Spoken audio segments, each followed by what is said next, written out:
Hello friends, ज्ञान plus में आपका विशेष स्वागत है। एक बार फिर हाजिर हूँ मैथमेटिक्स की क्लास लेकर।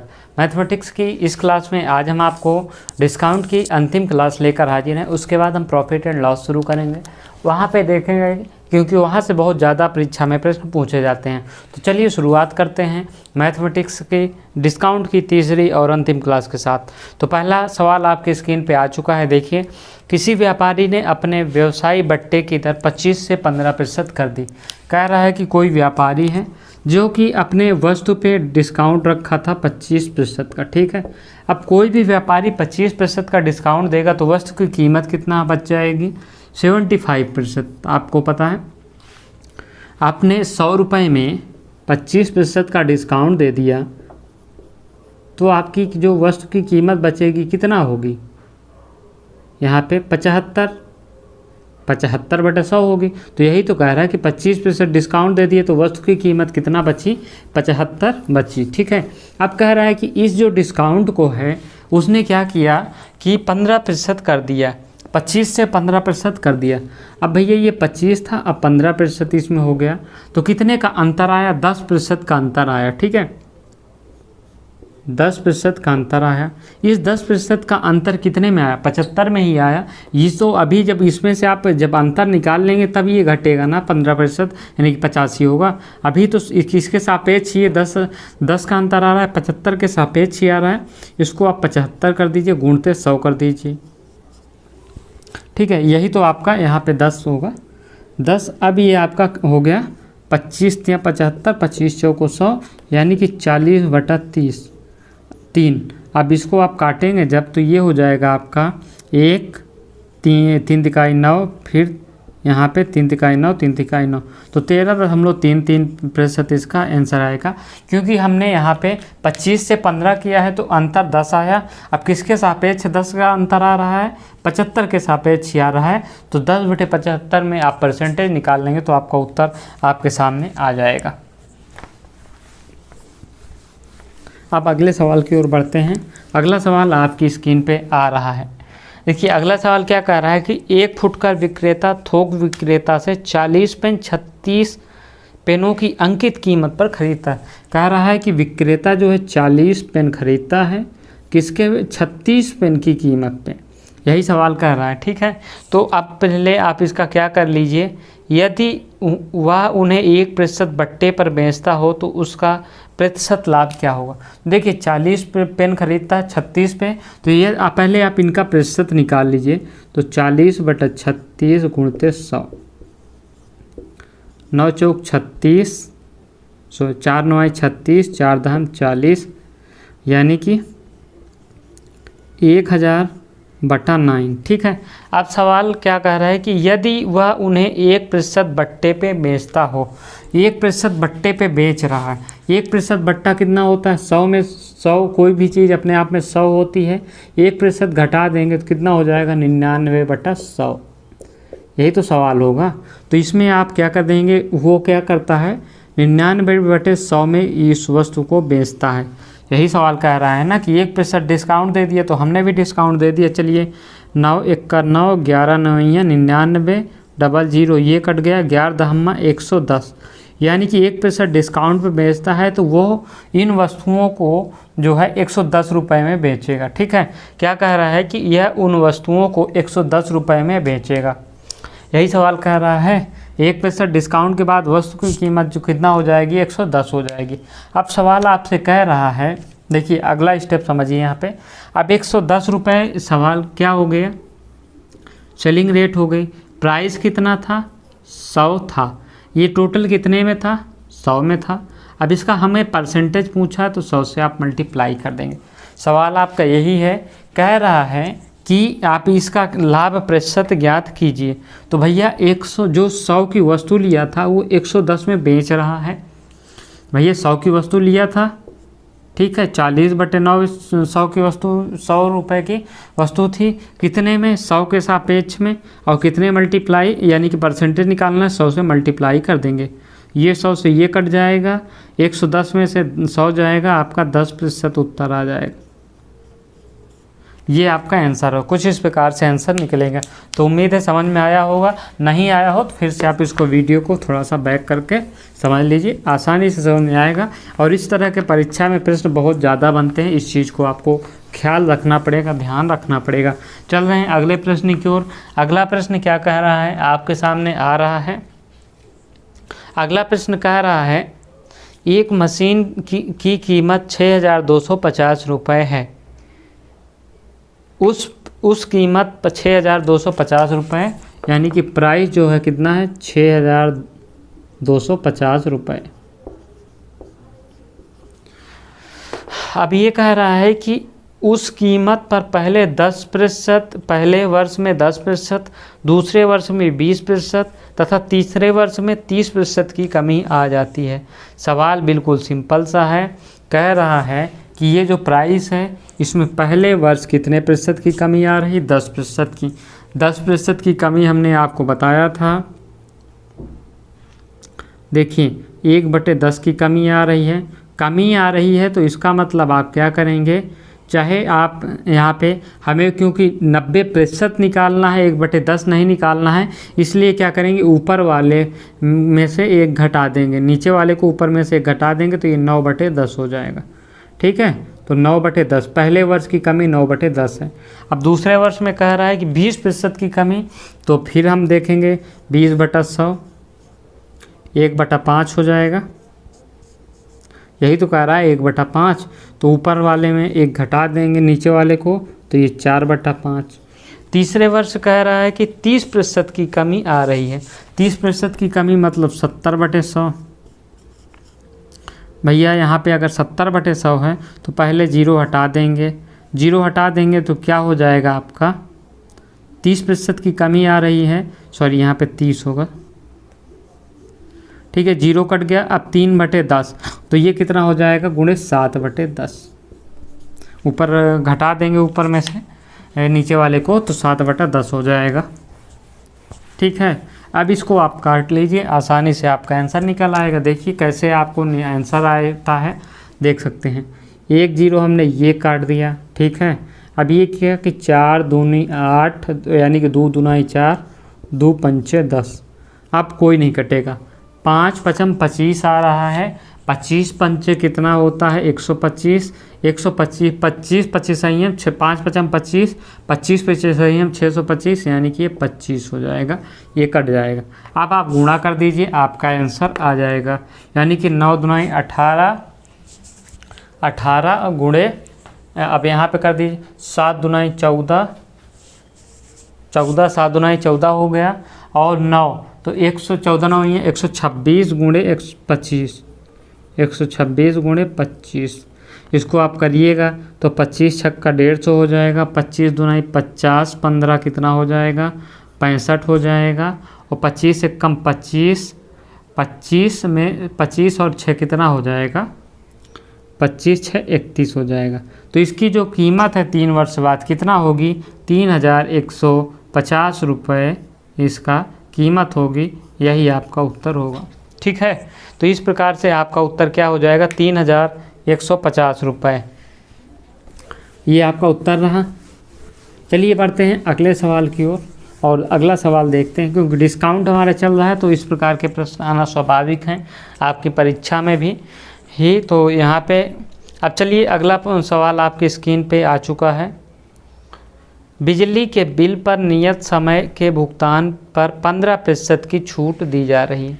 ठीक है, कह रहा है कि अगर आपने एक टाइम निर्धारित किया गया है, उसमें कह रहा है कि आप यदि समय पर भुगतान करते हैं तो आपको 15% का डिस्काउंट मिलेगा। ठीक है, हमने मान लिया इनकी बात को। अब ये कह रहे हैं कि यदि किसी व्यक्ति को नियत समय पर जमा करने पे 54 रुपये की छूट मिलती है तो उसका बिजली का बिल कितना था। 54 रुपये की छूट मिली, यानी कि क्या होगा कि ये जो 54 रुपये है वो 15% है। ठीक है, ये सवाल यही तो कह रहा है कि इनको 54 रुपये की छूट मिली और 15% छूट मिलती है, तो भैया ये 15% ही तो हुआ। 15% 54 हो गया। अब पूछ रहा है कि कितने पे मिली, यानी कि 100। आप इसका ज्ञात कर लीजिए, तो आप आसानी से ज्ञात कर लीजिए। 5 3 15, 20 पंचे 100, 18 तिक्का 54। 18 दूनी 36 यानी कि 360 रुपये पे क्या हुआ, इनको क्या है डिस्काउंट मिला 54 रुपये का। ठीक है, यही तो हुआ आपका आंसर। तो सही उत्तर आपका क्या हो जाएगा 360। कितना आसान सवाल था, सवाल कितना बड़ा है लेकिन कितना आसानी से आपने इसको सॉल्व कर लिया। चलिए अब हम अगले प्रश्न की ओर बढ़ते हैं और देखते हैं आपकी स्क्रीन पे कौन सा सवाल आ रहा है। तो अगला सवाल की ओर हम बढ़ते हैं। तो यहाँ पे आप देखेंगे कि स्क्रीन पे आपके आ चुका है, एक दुकानदार एक वस्तु के अंकित मूल्य पर 10% की छूट देता है। ठीक है, हमने मान लिया कि ये अंकित मूल्य पे 10% की छूट दे रहे हैं, यानी कि अब उसका जो प्राइस होगा 19,500 हो जाए। लेकिन दिए गए छूट क्या कह रहा है कि दिए गए मूल्य पर 8% छूट, लेकिन छूट दिए गए मूल्य पर 8% बिक्री कर वसूल कर लेता है। सवाल यही आपसे कह रहा है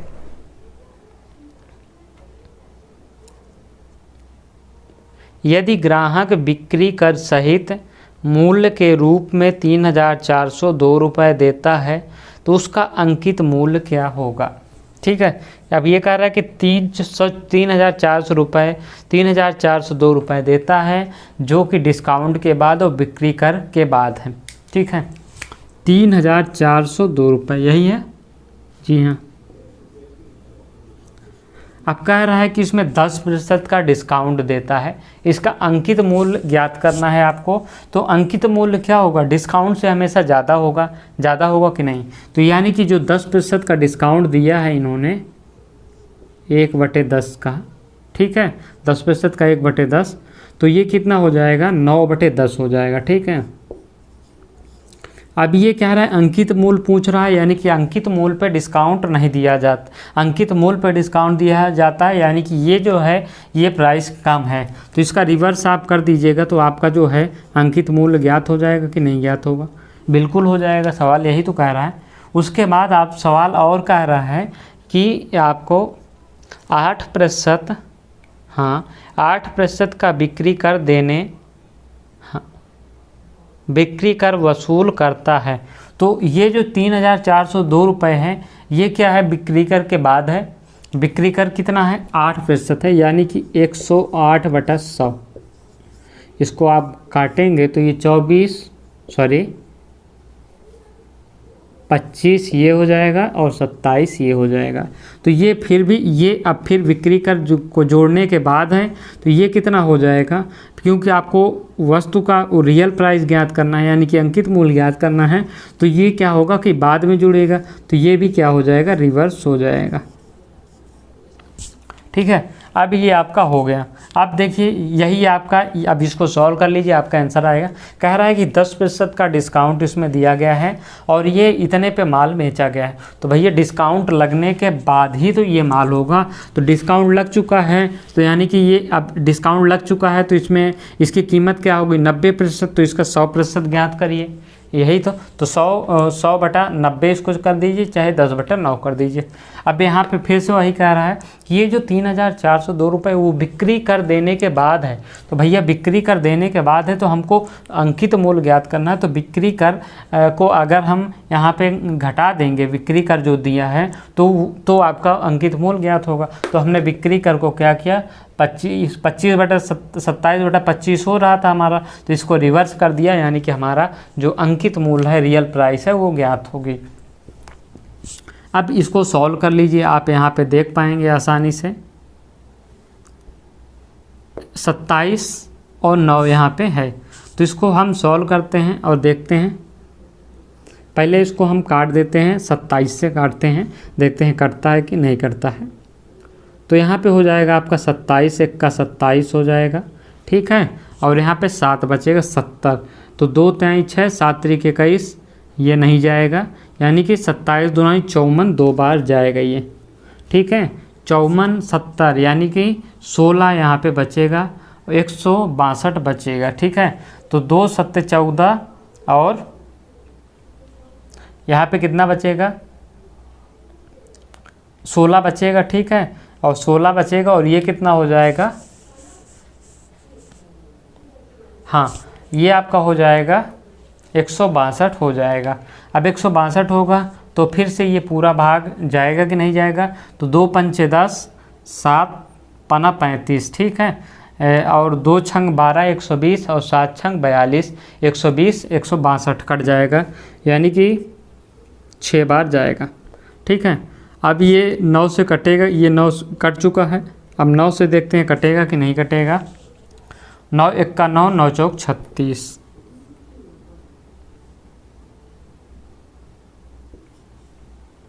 14 9 126।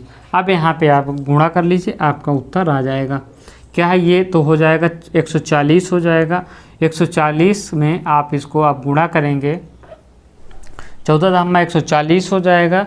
तो ये सवाल क्या होगा, इसका आंसर क्या होगा कि 140 हो जाएगा, ठीक है। तो ये कितना हो जाएगा, 140 गुणे 25 करेंगे,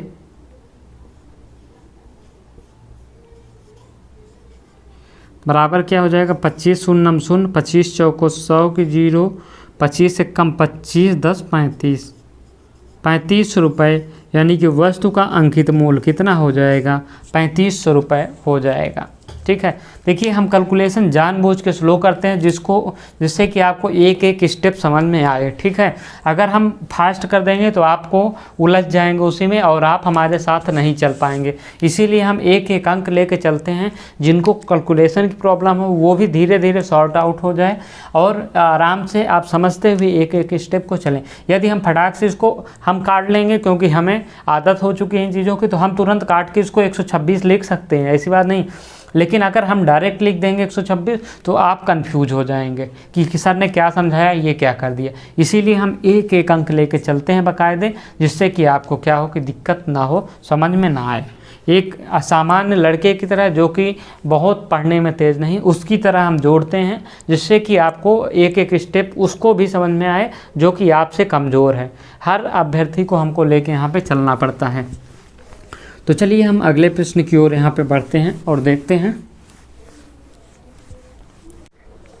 अगले सवाल की ओर हम बढ़ते हैं। तो अगला सवाल आपकी स्क्रीन पे आ रहा है। देखिए क्या कर रहा है, एक दुकानदार प्रत्येक वस्तु पे 10% की छूट देता है, ठीक है। अब ये कह रहा है कि नकद भुगतान पे 12% की अतिरिक्त छूट दी जाती है। जब कैश पेमेंट करता है तो 12% की जो है अतिरिक्त छूट दी जाती है। यदि किसी वस्तु का आद्य मूल्य यानी कि अंकित मूल्य 250 रुपये है तो खरीदार को नकद कितना पेमेंट करना पड़ेगा। 250 है, गुणे 10% का डिस्काउंट दिया, यानी कि 100 में 90 हो गया। इसका प्राइस 90/100 हो जाएगा क्योंकि घटेगा। फिर कह रहा है कि 12% का डिस्काउंट यानी कि 88/100 हो जाएगा, ठीक है। तो अब ये आपका यहाँ पे इसको आप काट दीजिए, इसको आप काट दीजिए, ठीक है। अब यहाँ पे 4 से आप इसको चाहे काट दीजिए, 25 हम ऐसे कर देते हैं, 25 से कम 25, 25 चौको 100, 4 22 चौक 88, तो यानी कि 9 दूनाई 18, 9 दूनाई 18 1 19। तो जो ख़रीदार को है कितना पेमेंट करना पड़ेगा, 198 रुपये। कितना सिंपल सा है, आपको लगेगा कि बहुत कठिन सा ये सवाल है। तो ये आपके लिए सवाल रहा। अगला सवाल हम आपके स्क्रीन पे फिर से लेकर हाजिर हो रहे हैं। देखिए अगला सवाल क्या कह रहा है आपसे। अगला सवाल कह रहा है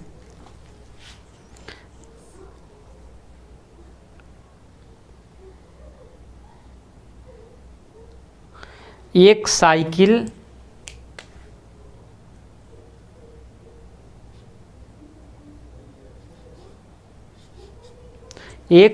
की आरंभिक कीमत 100 रुपये थी। हमने लिख दिया एक साइकिल की आरंभिक कीमत 100 रुपये थी, उस पर 10% छूट उपलब्ध थी। 10% छूट उपलब्ध थी, यानी कि अगर इस साइकिल को आप लेना चाहते थे तो कितना कर सकते थे, 90/100, ठीक है। 3 महीने बाद उसी को 15% छूट देकर बेच दिया गया। वह साइकिल कितने रुपए में बेची गई, ठीक है।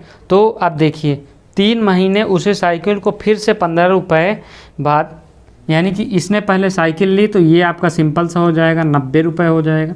और 3 महीने बाद फिर साइकिल को उसने 15 रुपये छूट, 15% छूट पे बेच दी। तो 15% छूट, 90 का 15% कितना हो जाएगा, 15 हो जाएगा तो सॉरी 90 का 15% कितना होगा, यानी कि 85/100। भाई इसको 15% छूट दिया तो 85% इसका मूल बचेगा, 85/100 हम निकाल लेते हैं यहाँ पे। इसको आप ये कर दीजिए, फिर यहाँ पे कि कहीं आप दशमलव लगा दीजिए, तो 9 8 72, 9 5 45, 72 4 76.5 रुपये में ये साइकिल क्या हो गई, बेची जाएगी। ये आपका उत्तर रहा। आगे हम बढ़ते हैं एक और प्रश्न की ओर। श्री शर्मा ने अपनी बाइक श्री केलकर को 20% हानि पर बेची। कह रहा है कि श्री शर्मा ने अपनी बाइक श्री केलकर को 20% हानि पे बेची, 20% लॉस पे बेच दी, हमने मान गया। अब कह रहा है कि केलकर ने 2000 रुपये इसकी मरम्मत पे खर्च किए। 2000 रुपये इन्होंने क्या कर दिया, मरम्मत पे खर्च कर दिया केलकर ने किए, और 22,000 रुपये में बेचकर 10% लाभ कमाया। श्री केलकर ने क्या किया कि इस जो मोटर बाइक है इसको 22,000 में बेच के 10% का लाभ कमाया। यही तो सवाल आपसे कह रहा है। तो 10% लाभ कमाया का मतलब यहाँ पे क्या होगा कि इसने 10% का जो है लाभ कमा लिया है बाइक को बेचकर। तो ये कीमत जो है कितना है, 110 है, और इसका रियल कीमत आपको ज्ञात करना है। रियल कीमत क्या करने के लिए 0 काट दीजिए, 11 दूनी 22, 200, यानी कि जो इसकी रियल कीमत यानी कि जो कीमत है उन्होंने 2000 का फ़ायदा उठाया, यानी कि कुल मिला के 20,000 उसके जो बाइक पड़ी थी, और इसने 2000 मेंटेनेंस पे लगाए थे, यानी कि क्या हुआ 2000 मेंटेनेंस पे लगाए थे, तो इसको आप घटाएंगे तो टोटल उसने कितने में बाइक 18,000 की बाइक ली थी। ठीक है, अब यही सवाल तो कह रहा है 18,000 रुपये में उसने क्या ली थी, बाइक ली थी। हाँ, तो क्या पूछ रहा है कि श्री शर्मा के लिए उस बाइक की लागत क्या थी, मतलब शर्मा जी ने 20, अब देखिए 18,000 की बाइक थी, उन्होंने कितने पे बेचा है, 20% हानि पे बेची थी। 18,000 को बाइक उन्होंने 20% हानि पे बेची थी, यानी कि 18,000 पे उन्होंने बाइक बेची थी। 18,000 का 20% इन्होंने हानि पे बेची थी, यानी कि ये कितना हो जाएगा 80/100, यानी कि हानि पे बेची थी तो हमको रियल मूल्य ज्ञात करना है, 100/80 हमको ज्ञात करना है। ठीक है, तो हम ज्ञात कर लेते हैं। इसको आप लिख दीजिए 5/4 आप लिख दीजिए, आसानी होगी। 5/4 जब आप इसको लिखेंगे तो यहाँ पे आप देख पाएंगे 4 चौक 16, 4 पंचे 20, 4 पंचे 20, 5 चौक 20, यानी कि 22,000 में उन्होंने क्या ली थी, ये सॉरी 4 पंचे 20, 5 पचम 25, तो 22,500, 22,500 की इन्होंने क्या ली थी, वो बाइक खरीदी थी, जिसको कि 20% पे हानि। अब इसका 20% जब लॉस निकालेंगे तो ये 18,000 आएगा। 18,000 पे इन्होंने बाइक केलकर को बेची। केलकर ने क्या किया कि 2,000 मरम्मत, 20,000 लगाई, 10% लाभ पे बेच दिया, यानी कि 22,000 पे बेच दिया। तो ये इसका कुल मिला के पूरा सॉल्यूशन रहा। तो ये रही आपकी डिस्काउंट की कुछ अंतिम क्लास थी। इस क्लास आप ख़त्म होती है, अगली क्लास से हम आपके लिए प्रॉफिट एंड लॉस लेके हाजिर होंगे मज़ेदार ट्रिक के साथ। तब तक के लिए धन्यवाद, मिलते हैं अगली वीडियो में। जय हिंद, जय भारत।